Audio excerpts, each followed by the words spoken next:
Well, hello, everyone, and welcome to Doing Business in Bentonville. My name is Andy Wilson. I'm the host today, and I'm so glad you have joined us. Before I get into introducing my wonderful guest today, a couple things for you. Thank you so much for all your wonderful viewing us and sharing about doing business in Bentonville.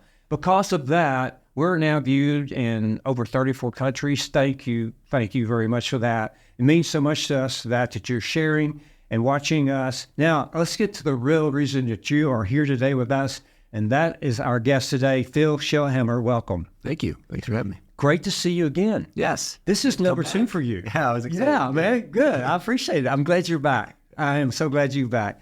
Let me tell you about Phil, because the last a bit, and he'll tell you a bit about himself too, but he has expanded his space since he was here last time. He's the Executive Director of the Office of Entrepreneurship and Innovation at the University of Arkansas. That's great. Wonderful. We have such a great school here. It's awesome. It is such a great school. He's got the hog on his shirt today, and check that out, so it's wonderful. And you know something else about Phil? Phil, you spent over 10 years at Sam's Club. I did, yeah. I always talk about my 2 careers. Like I had this big corporate career. I was at P&G, I was at Best Buy, and then I spent 10 years here at Sam's Club in town. Yeah. Well, good. Well, you are having such an impact on our state. You and all your areas that you lead, and thank you for that. And let's talk about that. Now, there's 3 really critical areas that we're going to get into today that Phil leads, and he'll talk about that, because what we want to do today is you to understand what is happening in our great state in Arkansas, and if you're not in Arkansas, what this could be done in other states, if it's not being done in other states. So I think you're going to love to hear what Phil and his team are involved in, but we're going to talk about the business incubation, all right? Yep. And look at that. I can't wait for you to hear that. It's going to be really good. The other thing that Phil does has a huge impact on the future of our state and country, and he works with students and then getting those young minds there and as they get into this whole space of entrepreneurship, innovation, he's going to talk about that. And then we have a great program or department, I guess a better department is Macmillan Innovation. That's great. So we're going to get into that a bit. So there's so much happening. We're doing a lot. State. No doubt. Wow.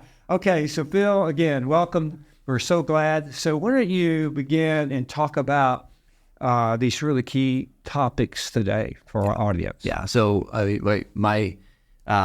been in this role about 6 months, right? And what's interesting from the last time that I talked to you is I was focused on the business incubation side, which is 1/3 of kind of what my job is now. And so my mind is kind of blown by how much more we're doing as a total office, and much more the university is getting involved in entrepreneurship across those 3 areas you talked about. Maybe we take business incubation first. Okay. Right? So in my old world, right, we've had this great program here called the Greenhouse Outdoor Recreation Program. It's called GORP. Last time we talked about that incubator that's for early stage outdoor recreation companies.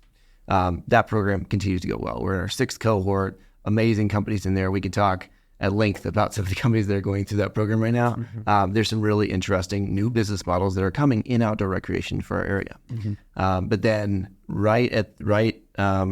would have been a year ago this week actually, we received this grant from the federal government to take that same programming and stretch it around the state. And what we have seen is we are starting to find people throughout our state that are interested in working outdoor recreation as well. That are interested in building new business models and getting support to try and figure out how they build something in their community. That land grant university model, that how do we help support our whole state, really comes through in this particular program. And then through that same grant, we started something called the Entrepreneurial Law Project. And that's one that we've been super excited to see kind of moving forward this past year. I don't want you to skip over this, okay? Because in GORP, you're in the 6th cohort. Yep. Soon to be 7th, right? Yeah, we'll have a set. We're taking applications. By the time this comes out, the application will be closed. Yeah. So the 7th starts. So if you're from Arkansas, right, and so you need to pay attention to that because the 7th is coming. Yeah. And so the second thing is the law project. Yeah. Okay. that's interesting to me. Tell us how that works. This is like entrepreneurship is all about finding problems and trying to solve them. Right? Yeah. So when you're an entrepreneurship support organization like we are, we look for the biggest problems entrepreneurs are dealing with. And one of the biggest ones we've seen for a long time in our community, and I'm sure this happens around the U.S., is early stage entrepreneurs need legal support. They just need help. But unfortunately, at the early stage, when you have very little money and you're trying to figure out, they don't have any money to do this. But lawyers are expensive, right? They add an amazing service and a needed service, but lawyers can be very expensive for these early stage entrepreneurs. And so a woman named Rachel Sullivan, who's on our team, created this program, which takes what are the later stage, the 3L students out of the university's law school, combines them with pro bono legal support from our community, and puts them together into an education experience for entrepreneurs. We just did this in Fayetteville last month. 30 founders come into the Brewer Hub in Fayetteville, and we've got lawyers there presenting them all morning, teaching them about business formation and operating agreements and IP, right? And getting these core lessons they have to have. But then those same entrepreneurs get 30-minute free sessions of legal support. Right? We're giving tens of thousands of dollars of legal support away to these entrepreneurs who just need the help, who just need somebody to help them say, how do I do this one piece? And we've got stories that have come out of that. Some of these founders who are really in dire straits are really struggling with different pieces. We've had some of our community lawyers step up and say, look, I want to help here. Like, why don't I help you kind of get this operating agreement together? We'll help you get, your initial forms together for your customers so you can get your business back on track, right? Other entrepreneurs who don't know anything about filing for IP or how do I get a patent can start the process of understanding whether they should or not. All that coming from this free support. Now, that happened in Fayetteville, but this has happened in 5 different locations around our state this year alone. Okay. And we continue to kind of stretch it out so we're providing it, hopefully as best we can, to as many communities within our state. That's wonderful. Now, I want to, you talked about GORP. Let's talk about, give us some examples. I'm a cyclist, and I know some of the examples that you have worked on and doing. So that's why when I started reading, we got to talk about that. So give us some examples about GORP. Sure. So let's take our current cohort. Our current cohort, there's a woman in the cohort who's building a new business model around consignment, right? One of the things that happens in larger outdoor recreation communities, like a Denver, a Boulder, or a Asheville, right, where you get a lot of tourism coming to, is you tend to get one of these shops formed, which is a consignment shop around used outdoor rec gear. What you're finding in across America is, resale and secondhand products become much, much more popular. And so, but we don't have a store like this here specifically designed for outdoor rec. And so she's designing this program right now it's going to be called Sturdy Used Gear. And she's just at the very early stage of starting to build out what that business model will be, a new retail shop in our community just for Sturdy Used Gear. That's one side. But in the same cohort, we've got another founder who is taking computer vision and trying to help train people who are interested in shooting sports how better to accurately shoot their weapons, right? This could be good for military. This could be good for police. It could be good for the casual user as well, right? But he's using computer vision to help you actually better aim or better target as you're learning shooting sports. So you get this high-end AI kind of technology thought process, and you have this kind of retail experience, and all business models in between. Those are some of the models we have going through right now through the cohort. Now, we've had other ones that have come through in the past that we're starting to see some real success coming through. We had one company, maybe 3 cohorts ago, called Nargo Bike. All right, that's the one I'm familiar with. I love Nargo. Yeah, that's why I wanted to bring it up, because I've been watching that. Watch this company, watch this couple go. So Zach and Elise are building this great experience around buying an electric cargo bike. And they make custom frames. They use like recycled old bike frames. They turn them into these custom cargo bikes. And they really, like, their whole goal is not to make a whole bunch of money selling bikes. Their goal is to convince every person in this community to stop driving their cars. Yeah. Right. And they just want everybody to get on a bike and start riding around the community on the bike. And they just have this, like, it's just this altruistic view of what they want to see out of things. And it's so exciting to kind of watch them go from they were doing it out of their garage and trying to figure out a business model through Gorp and through some other programming within our community to now they've got their own shop in northern Bentonville, right on the Bella Vista border, and they're really getting traction. Of course, now that you can buy you've got the Bentonville has the there's a dollar. Oh man, I'm missing the terminology. But there's a grant available now, so that people want to buy an electric bike, right? They get some funding from the government. Yeah, you get funding for it. It's a grant that you get funding if you want to buy e-bike. That's right. So now they've built this kind of e-bike model up, and now they're sitting right in the right spot when this grant comes through, and now people are looking at e-bike. These ideas are, and we're going to talk about so many more ideas. You just got to hang on with this, because I'm telling you, this is going to get so much better. But think about these ideas that you talked about can happen anywhere, any state, any city across the U.S. That's right. And that's what's so exciting about this. And the reason, the cycling called my attention, and all of us have our passions around things, is that, first of all, we've got one of the best cycling greenways in the country. And we all the way from South Fayetteville to almost the Missouri border. So it's phenomenal, so great, and it spears off in every community. So think about delivering product and all that on a bike. It's green in a great space. What wonderful thing. So Gorp, what's awesome about Gorp is it ties so well into the rest of what the university does. So there's another company that came out of Gorp called Lockstop. It actually used to be called Uncle, but their name is Lockstop now. Right. And what Lockstop's model is they want to be a parking meter for your bike, right? So now it's a lock that's attached to any kind of permanent fixture, any kind of bike rack that's app enabled. So you walk up there, you scan the app with your phone, it unlocks, you lock your bike up. You don't have to carry a lock anymore. Wherever you go with your bike, it's going to be safe and secure, and you can lock this up. I love that. So you think about the infrastructure we built around cycling. Now all of a sudden, if you add their locks onto it, now there's a whole service available for people, so that there's one less thing to think about when you're hopping on your bike and you're going to the grocery store, when you're going to downtown, when you're going to go ride. Yeah, and that's the number one thing, because these bikes are, you just don't want to lose your property. And I know I carry a lot with me when I'm cycling wherever, and because I want to lock my bike, and because that way you don't have to watch it the entire time, because you can't. So perfect. Okay, we got to move on. But this is so exciting. Now, so you want to talk about cycling? I got to say this one thing, because I haven't told anybody this yet, right? Okay, so, all right. All right. So by the time this comes out, this will be news, but it's super exciting. So we are starting a new accelerator within cycling.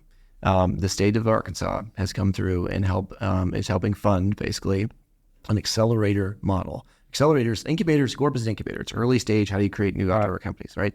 Accelerator in cycling says, we know there's companies out there that are making new technologies in cycling right now, and they're at this really high growth stage. They're at the early stage of trying to figure out growth.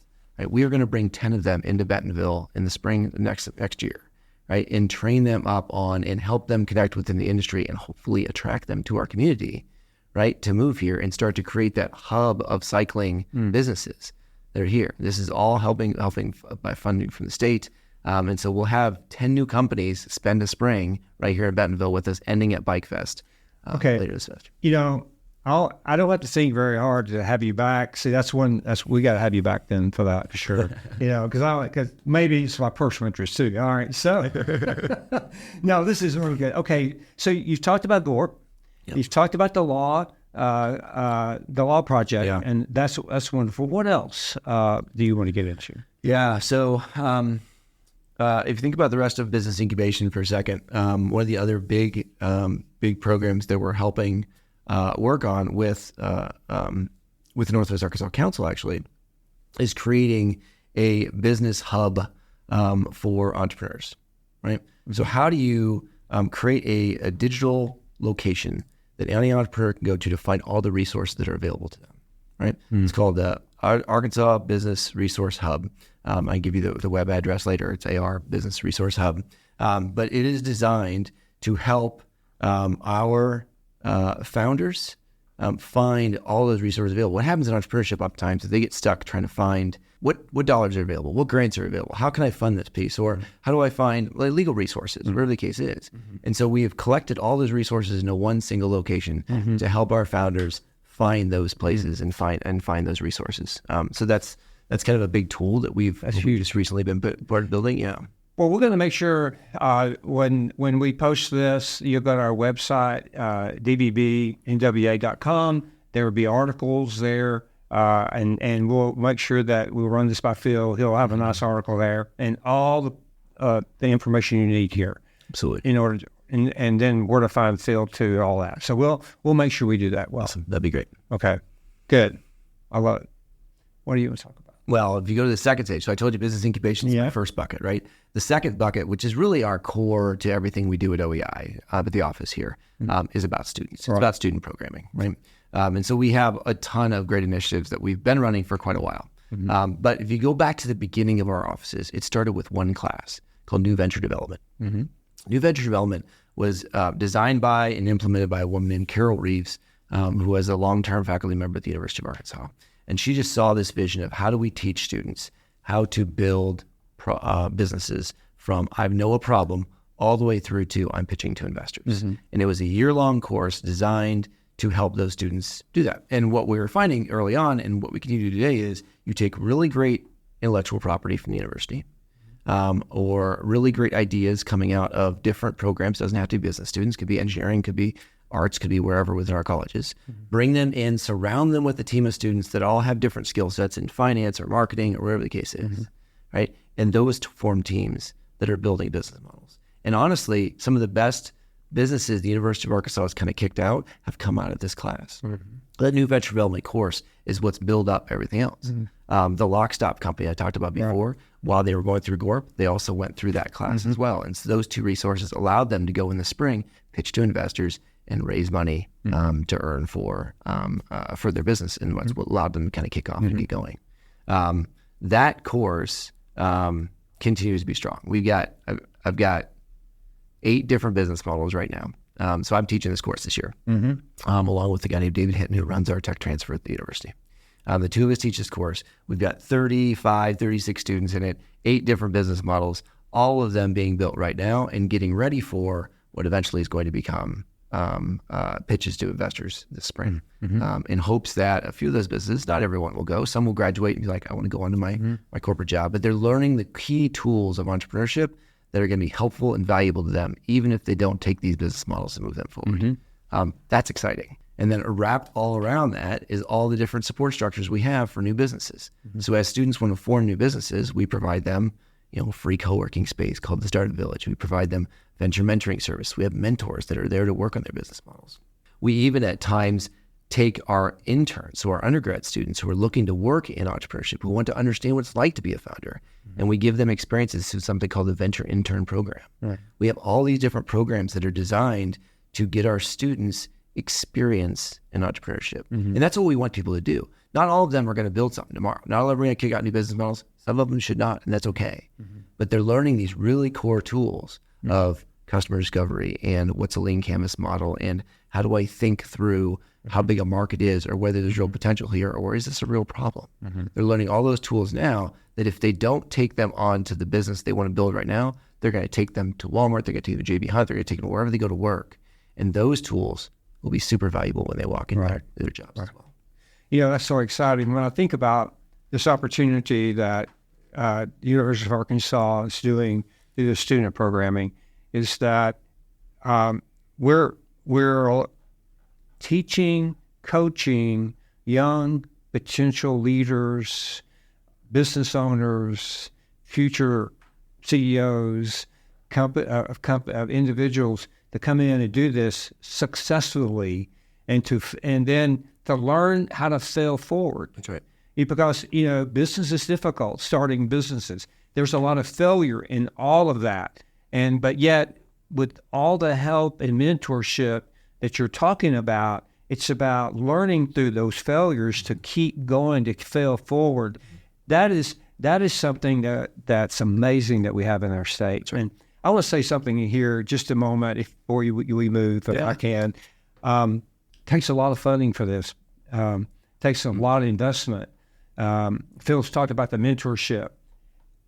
If you want to get involved in this, from mentoring to investing to supporting this financially, we're going to make sure that you can. We have that information, so you can reach out to Phil and get with him, visit with him, and how do you get involved in this? Sure. This could be a perfect opportunity for some people that are watching and listening today to really do something in this next opportunity in their life, whatever that is, to give back, to get involved, to help our future leaders in this state be successful. Yeah. This is awesome. Yeah. So I told you big corporate career, right? So I spent 20 years kind of big corporate career, but this role, I'd always said, someday I'm going to go back and teach. Someday I'm going to, I want to be an adjunct professor somewhere and teach. But when this role came available and now where I'm at now, I finally see that I can do it now. I don't have to wait till someday. I have to wait till retirement. I want to do it right now. And the impact that I get to see every day from the support of entrepreneurs, from the students that are learning something, from the next generation that's coming up, for me has been changing. If I be so dramatic, like it really is a feeling of maybe for the first time in my career that I'm really adding a ton of value to other people's lives. Yeah. And it just feels like a mission now for me. You know, I get that feeling. I understand that feeling. And you know, and I am so blessed to have such a great career at Walmart for almost 30 years and many other things I've done. But what you're talking about now, no matter where you are in the space of your career, this is an opportunity to really do something great for the next generation. That's right. That's absolutely right. And if anything, if you're not in this state, Arkansas, learn how to do it and learn from Phil and others how to move that to other states. We need this everywhere. No question. I am certain your podcast has tremendous business leaders, right? They come at all stages. Some of them are much large companies. They've never gone through an entrepreneurship experience. Those skill sets are so valuable to the next generation of students, right? Understanding entrepreneurship is so valuable to sitting in front of somebody who's trying to build something for the first time. But you know, the first time I take a company, I take a founder who wants to build a CPG-like product, right? And I can connect them with somebody who's done it here in Bentonville for 30 years, selling at Walmart or the cases. Like that's valuable for that student to learn from and to kind of see. You know, we don't have it ready yet, but we're building a program right now that is designed to help entrepreneurs in the CPG space. Oh, great! In this community, we need that. And we absolutely do. And it's shocking that there's no core accelerator kind of built around how do we help entrepreneurs in CPG. Yeah. And yet there's so much thinking, there's so much great thinking, great skill set around here that would be interested in getting in that space. We're trying to figure out how to build that right now. Well, just before our podcast today, Phil met our entrepreneur.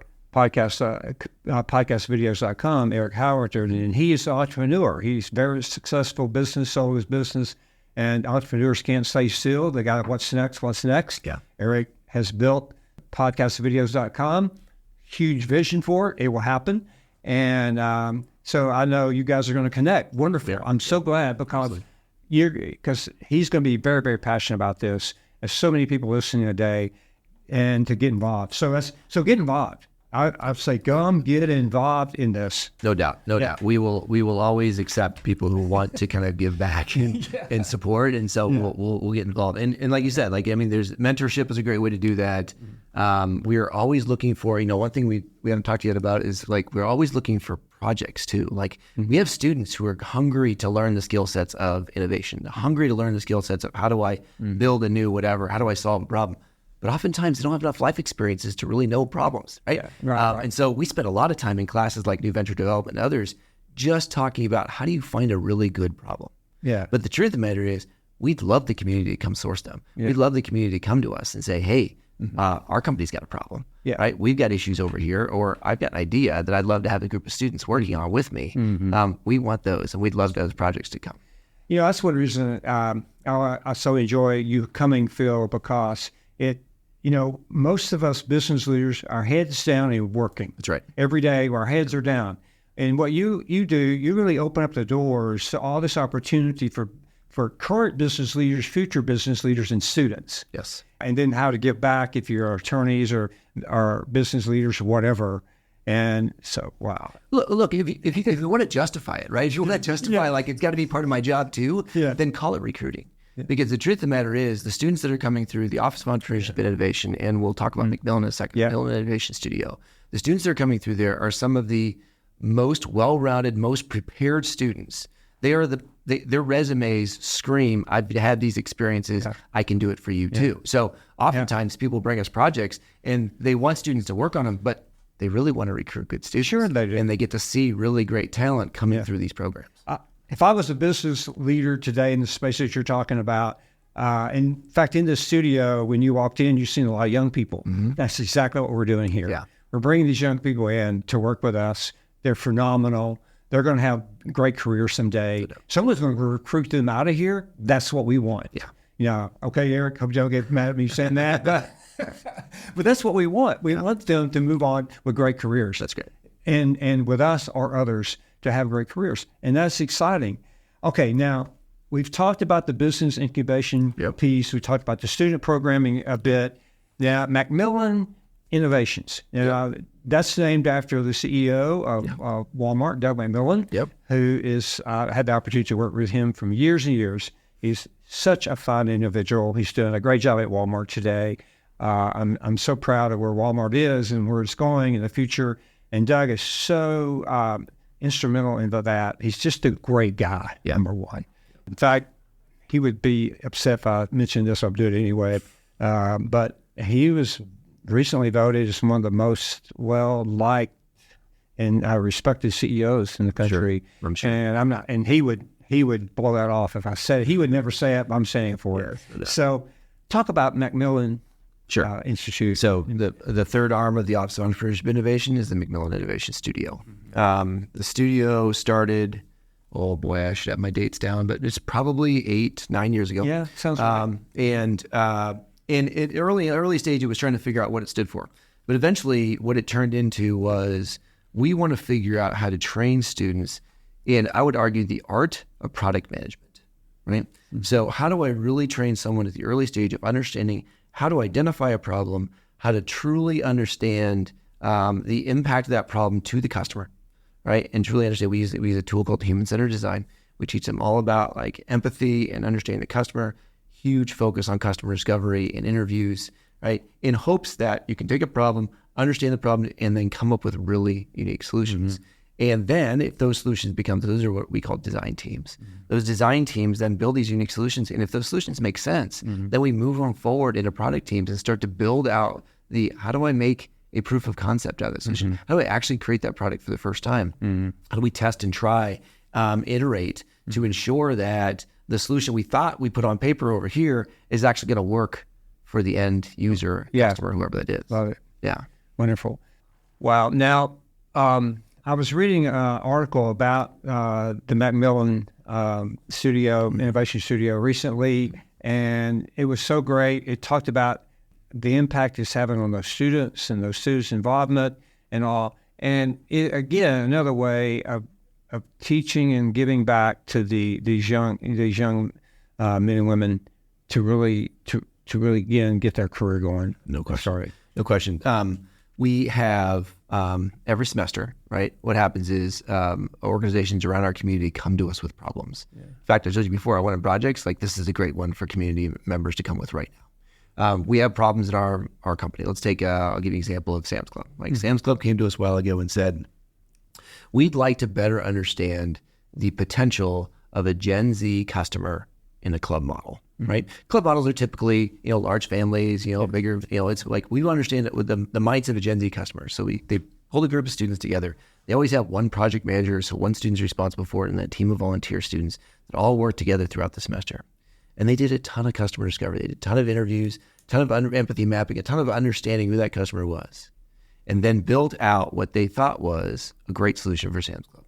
It had to do with a membership model that's tied to apartment complexes. There's a lot of detail behind that. But what's fascinating is the students really got to know the problem. They really got to understand the needs of a club model, right? I worked at Sam's Club 10 years. I get the club model well, right? They really got to understand it. And then came back with a very viable and reasonable solution.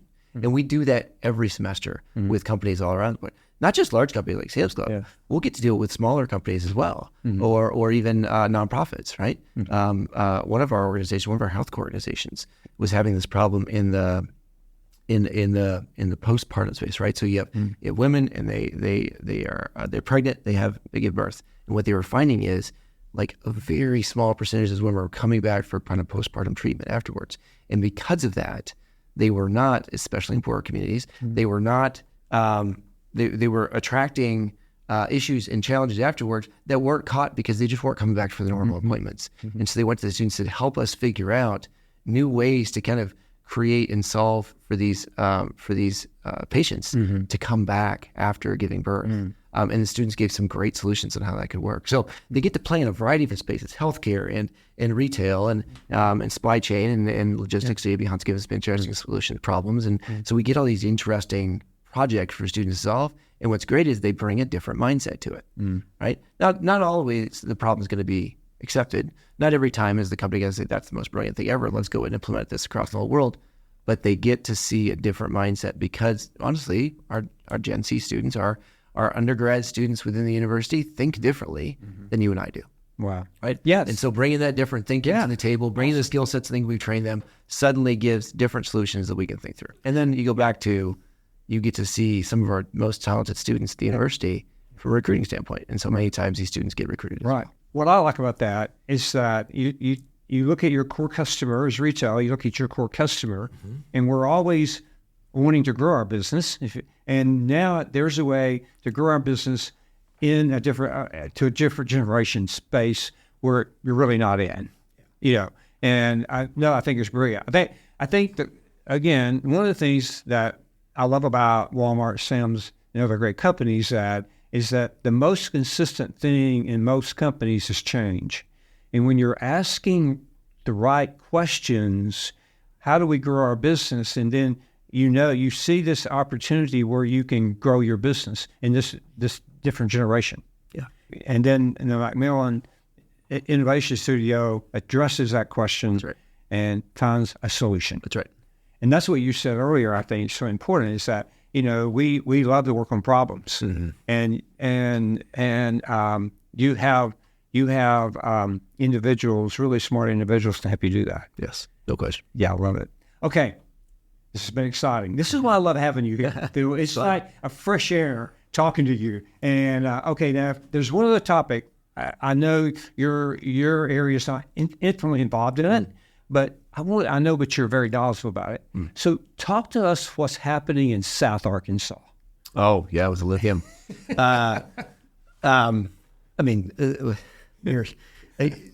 What's crazy is I don't know how this stuff works. I have no idea how they find this pot of gold in Southern Arkansas. But I believe it. But I think it's in barium. They can pull lithium out of if you've not read it, go read about it. This is fascinating. Yeah. But Arkansas now has the potential to produce the world supply of lithium for the next, I don't know how many years. 30 years or something I read. 35 or something. Yeah. We just have to pull it out. Now, what's interesting is as companies are starting to invest in South Arkansas and trying to figure it out, the infrastructure is not there yet, right? And I think the fear or the concern at least is the state's got to figure out how to make this in an industry that stays in the state. That gives the benefit of the state of Arkansas, right? The last thing you want is to pull the lithium out and then ship it off somewhere else to make the battery somewhere else or ship it off to other places. And so you're starting to see this entire state support of how do we better help this industry grow within our state.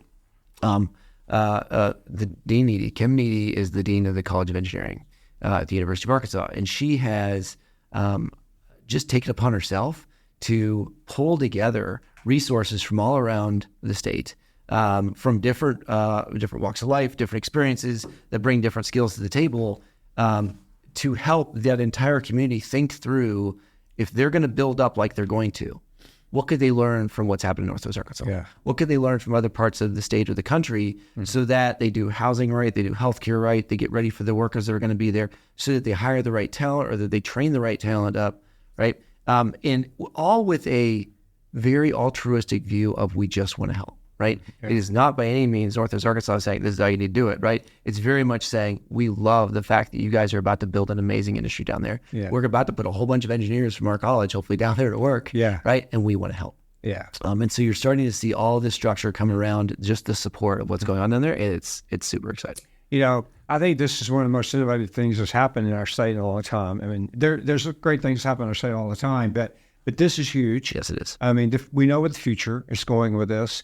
And it'd be so great if not to have to import this from other countries and all. We have it here in our state. Right. It's going to give like you said, opportunity for jobs and so much more. Yeah. For our state. So we'll have to keep watching that. We'll definitely keep an eye on that one. The reliance that I think our entire country has on lithium from other countries, a big chunk of it being in China. Right. Right. If Arkansas can help solve that for the whole U.S., that's a huge. It'd be wonderful. It would be. Okay. We've covered a lot of territory. It's been awesome. Okay. As we wrap up, Phil, what are some closing thoughts that you have? I've got a couple, but you go first. What are some closing thoughts? What gets me most excited is the generation that's coming and their passion for change, right? We see so many students coming through our program right now that have an eye for, I want to solve a problem. I want to make the world a better place. They have a very social view of wanting to make change and make good for the world. And so I'm sitting in this unique spot right now where we are providing a variety. I mean, I listed maybe half of the total programs we do. We do so much at the university. We do so much just in the entrepreneurship innovation space. And yet we're providing each one of these students a unique experience to be able to build those skills, to be able to maybe create change or learn how to create change 5-10 years down the future, right? My hope is that your audience, those listening, those who see what's going on at the University of Arkansas can see that the talent we are building is going to help Northwest Arkansas and the state of Arkansas as a whole thrive. Yes. Right. And this is where our next version of talent is going to come from. This is where our community is really going to benefit, because if we can get these students that are coming out here to stay, if we can keep them in our community, then we're going to continue to build rich talent. That's going to be the next generation of leaders, the next ones that are making these podcasts, the next ones that you're going to be interviewing, right? Because they're making the change of the future. And what's exciting for me is I see them at the age of 22. Yeah. I see them now and where they're going to go, and we get to influence them and impact them in such a meaningful way. Wonderful.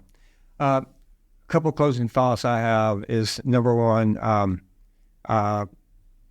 there's a space for you to be involved here, to get involved, to be a mentor, to be an investor, to help, let them help you with your business. Yeah. There's so much here for you to get involved in. And my encouragement, number one, is, and we'll make sure you'll have all the information you need to contact Phil in his office. Get involved. Okay, because you heard what Phil had to say. This is our future. Yes. The second thing I want to close with, Phil, is I want to thank you. I want to thank you for your passion. I want to thank you for what you're doing. I want to thank the University of Arkansas for making this opportunity available to our state and to the people of this state. But Phil, thank you. You're always such a great guest. I love and learn every time that I see you. And I just want to say, from all of us, thank you. Thank you very much. Thank you so much. It's a joy to do this. Well, it's been great to have you. Phil will be back. We'll go bid in the spring and get him back here. To our guests, thank you. It's been so wonderful getting to know so many of you. Don't hesitate to reach out to me. Send me ideas, suggestions. I love that, to hear from you. Thank you for what you're doing. Best to you and your businesses and all the things you do. Keep tuning us in. We really appreciate that. And so, Phil, again, thank you. Absolutely. And everyone have a wonderful day. Thank you very much, everyone. Goodbye.